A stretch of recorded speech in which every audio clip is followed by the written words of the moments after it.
It's time for the Joy Business Report with me, Mamiesi Nyamiche Thompson. Coming up, economist Professor Lord Mensah cast doubt on the economy recovering despite a 3.2% growth for the second quarter.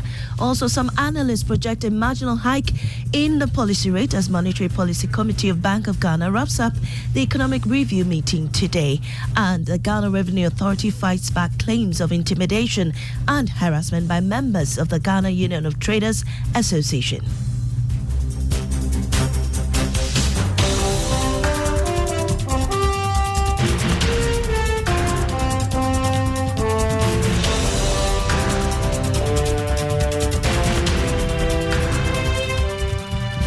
Let's settle for the details now. Economist Professor Lord Mensah has indicated that a lot still needs to be done to stabilize the economy. It follows arguments that the economy is turning around after a 3.2% growth recorded for the second quarter of this year. But speaking on Express Business Edition, Professor Mensah stated that a lot more needs to be done to help fast-track recovery. If we are saying that GDP has grown, right, we are expecting that before those GDP numbers, probably what is the rate of purchase of cement bags? It gives a signal that the economy is about to grow. It gives a signal that businesses are what? Spending. Now, how many times have people been buying iron rods?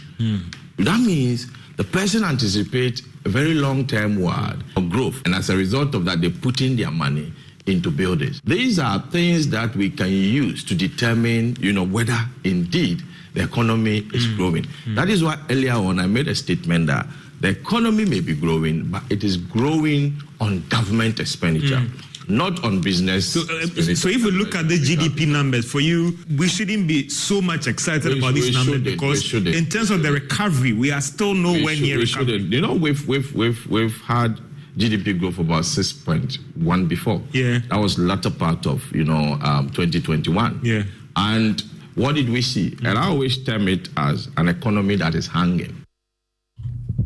Professor Lord Mensah is a financial economist, and remember to catch a repeat of this discussion later at 11 a.m. today on the Joy News channel. Now, some analysts are projecting a marginal hike in the policy rate by the Bank of Ghana from next week. The Monetary Policy Committee of the bank is this morning expected to wrap up its meeting on reviewing the health of the economy. The committee is expected to take a decision on the policy rate, which currently stands at 30%. The Policy Committee is expected to announce a decision on the rate next week, Monday. The decision will largely impact on the cost of credit in the country. Now, the Ghana Revenue Authority is fighting back claims of harassment alleged by members of the Ghana Union of Traders Association, GUTA, in a press conference accused the GRA of harassing its members at various ports and market centers over tax inspections. However, speaking to Joy Business, Assistant Commissioner of the GRA in charge of enforcement at Accra Central, Joseph Annan, charged businesses to ensure all tax obligations are met to avoid any form of embarrassment. When we come to your shop, it's not that we say you are not paying tax. The reality is that you are not paying. And if you call that harassment, then I don't know what to say. Because ours is to administer the tax. Make sure that taxpayers comply with the tax laws.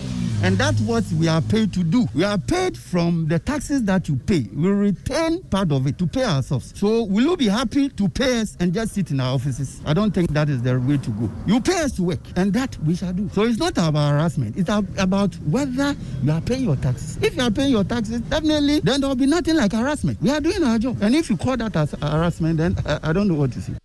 Joseph Annan is the Assistant Commissioner of the GRA in charge of enforcement at Accra Central. Former Finance Minister Seth Terkper is cautioning against listing struggling state-owned enterprises on the Ghana Stock Exchange. According to him, unless government revives those struggling SOEs, listing them on the Accra Bourse will not turn around their lost fortunes. Government plans to offload part of its shares in these SOEs on the capital market, but Mr. Terkper is warning against it. I'm not against the listing of shares. No. If I were, we wouldn't put the government bonds on the market for Ghanaians to earn an income which would have been issuing less sovereign bonds if we had not collapsed the domestic bond market as we have done today. Because we're having no residents coming, to take our domestic bonds. The same lenders or equity funds that were taking our sovereign bonds. So I'm afraid, in short, what I'm saying, is that we should look to experience in doing divestitures in the past, and then we should look to financing models that have made some of the, SOEs promising and how to sustain them, and then make haste slowly in going to offload a balance sheet that is looking positive only because you've offloaded loans to the taxpayer. You heard former Finance Minister Seth Terkpe. Now, the Association of Ghana Industries says government must do more to reverse the contraction of the industry sector. The appeal follows the release of data from the Ghana Statistical Service, which showed that the industry sector contracted by 1.9% in the second quarter of this year. Speaking to Joy Business, the Greater Accra Regional Chairman of AGI, Chanam Akbalu, said cost of credit and high utility tariffs are stifling the growth of the sector. Ghana still remains among the countries that borrows in excess of over 25% per annum. And this in itself is a serious issue, because if you borrow at 25%, you're naturally unable to make profit, because you have to use your capital to continue to service the debts that you borrowed. And also compared to that is the fact that access to capital itself is difficult. If you go to most of the banks these days, I'm told, focus on using their money to buy treasury bills, because you're better off buying treasury bills than to lend the money to industrialists, which has all types of risks. Well, women in the manufacturing sector say their limited knowledge about market opportunities is hindering their abilities to trade across borders. Despite the operationalization of the African Continental Free Trade Area, some women in industry are ignorant about its impact on their trading activities.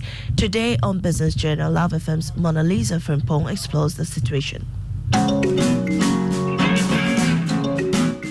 In the neighborhood of Odenoho Kwadaso, a community in the heart of Ghana's second commercial hub, Kumasi, Michelle Ayongen Dasa runs a cosmetics factory.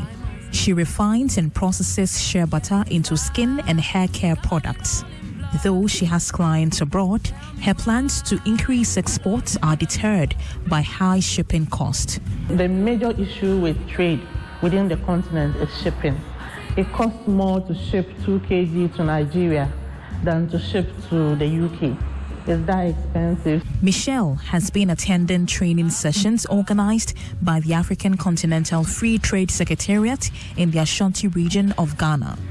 The AFCFTA is the world's largest free trade area, bringing together the 55 countries of the African Union and 8 regional economic communities.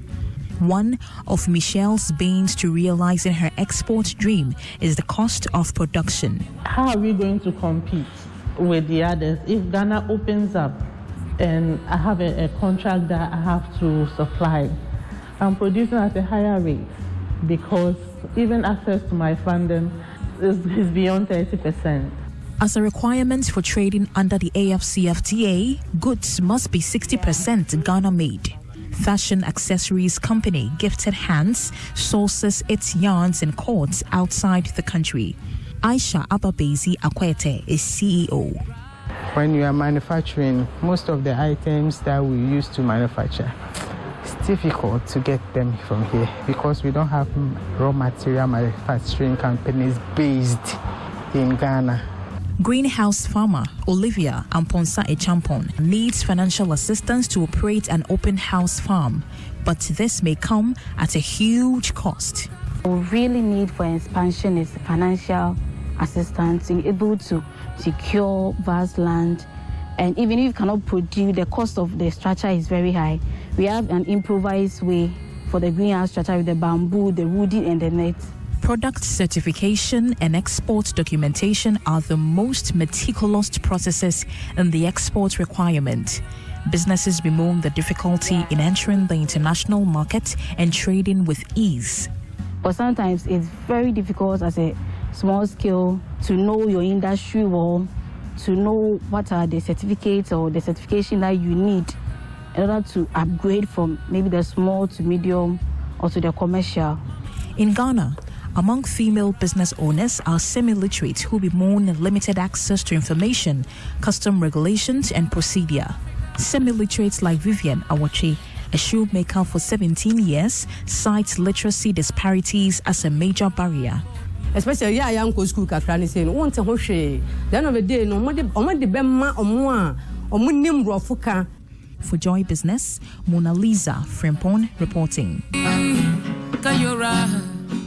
And we move to the commodities market this morning. Crude oil is selling at $93 a barrel. Gold went up by almost $5 and trading at $1,924 an ounce. And cocoa increased by $25 to open trading at $3,595 a ton. In the currency market, the cedi is going for 11 cedis, 55 pesos against the US dollar, and selling at 14 cedis, 60 pesos to the pound, and trading at 12 cedis, 40 pesos to the euro. And that's it for the Joy Business Report.